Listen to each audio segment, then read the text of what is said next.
Let's try and digest this now. And Ziyanda Ngcobo is in studio with me. She knows politics. Ziyanda, good morning to you. I remember a time when the conversation was firmly fixed on the position of deputy president, because for the longest time there was no doubt in the minds of people that there wasn't a strong contender just yet to go up against President Cyril Ramaphosa. Ziyanda Ngcobo has now really come through. Just how much support does he have versus President Ramaphosa if you bring in what Tony Leon says, and that is that President Cyril Ramaphosa is viewed, at least through opinion polls, as being popular than his party? So I think it's important to reflect on the fact that, you know, a lot of the provinces have only started consolidating their branches now post the COVID-19 pandemic and all those provincial conferences. This is important because this is when the numbers game really began. So if you ask me if President Cyril Ramaphosa is more popular than his party, well, that's difficult to say. But internally, it would seem that the president is likely to be leading. What I think will be interesting about today's announcement is the fact that the Electoral Committee, led by Kgalema Motlanthe, has said that, well, actually, we can't have more than 3 names on the ballot. Yeah.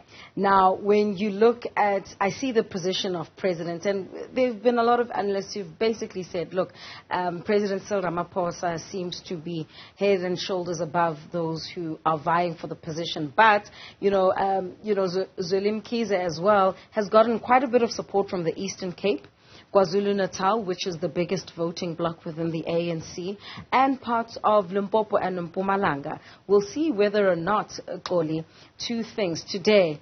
Which names will be on the ballot, especially for the position of deputy president, where it seems there's more than 4 or 5 candidates vying.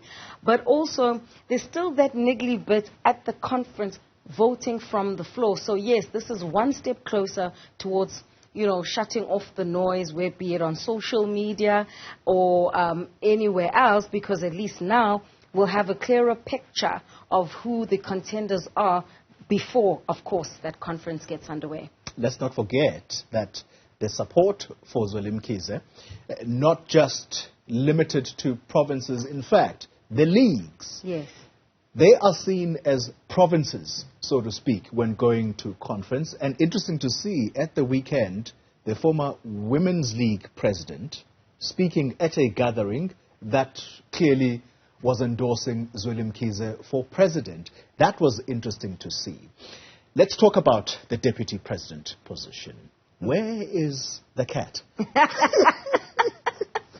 Well, that's a very interesting question. Nobody really knows what game he is playing here. And you'll remember that he pulled really the rug from under the feet of those who had thought that he would be backing Dr. Nkosazana Dlamini-Zuma at the time to become president. He delivered in Mpumalanga to the Cyril Ramaphosa faction. So his name is there. We don't know if it's even going to come up in the nominations process. Somebody we've been speaking about is Paul Mashatile, and you would have seen those reports at the weekend where it seems as though he betrayed KwaZulu-Natal insofar as, getting Gauteng support for Dr. Ziyanda Ngcobo. That's a very interesting dynamic, because you remember from the Gauteng Provincial Conference, it would seem there were 2 factions, the Adiwele faction and the Banya faction, which is, of course, that of Banyaza Lesufi. Now it would seem that these factions have actually consolidated and are speaking with one voice. And,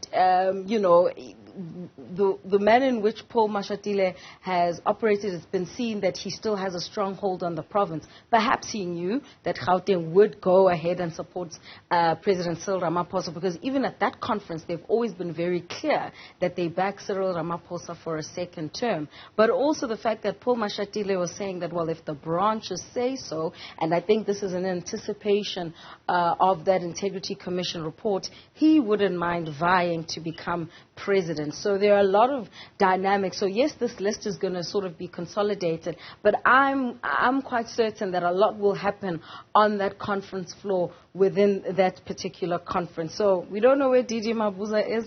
The likes of Oscar Mabuyane are seemingly unhappy with, the latest developments. But certainly only 3 names can be on the ballot by the time this announcement is made at noon today. Yeah. Here's a trick question for you. It moves beyond the ANC internal politics. Yeah. The IFP and the Democratic Alliance, in fact, the leaders of these parties, yes, are going to be addressing a media briefing in KZN today. There is obviously speculation that this might have to do with 2024. Are there alignments that are starting to form? And I'm bringing this up because there has been this talk that in the ANC, if any other candidate, or let me put it this way, if a Cyril Ramaphosa emerges at the conference, then the Democratic Alliance might be amenable to form some kind of a coalition, yes, if the ANC is brought under 50% in 2024. But if it's a different candidate, namely Zweli Mkhize, then that is a clear no, possibly, that the ANC could form some kind of an alliance with the Democratic Alliance. Is that what we are looking at if what is going to happen in KZN is what's being speculated? I think that your question is multi-layered for a number of reasons. Yeah. I think it shouldn't be lost on us why that briefing is taking place in KwaZulu-Natal, because I think the IFP in particular has been eyeing the province of KwaZulu-Natal, and they've also been looking at the new leadership of the ANC within that province, and they've been, making great strides. If the by-elections that have been taking place in various parts of KwaZulu-Natal are to go by, they are actually making a lot of headway. So simply put, the ANC is in trouble in KZN. It would seem so, if the numbers are anything to go by. But you must remember, Xoli, if you look at what's been happening with coalitions, whether you're talking about Joburg, we know there's that motion of no confidence just tomorrow, it seems as though there is a need to establish a national framework within which then would filter down to the the provincial bodies, because you would have seen that a lot of these negotiations for the coalitions have been happening at a national level. Now, to answer your question about the DA and the IFP, I'm convinced that there's definitely some sort of arrangement that is being made, and they will be looking closely at this conference to see who they believe they'd be able to work with. And this is actually something that's become a political football within the organization against President Cyril Ramaphosa, to say, why is he so amenable to the opposition? He should be amenable first to the branches of the ANC before being amenable to the outside. And then the other side here is to say that the ANC, in the way in which it's been conducting its politics, it's been very inward looking and not really focused on the needs of South Africans, and so the type of people that they put in positions may not be convincing to society to ensure that they have that decisive victory in 2024. The other layer as well is the youth aspect. So you have, several generations within the organization saying that actually,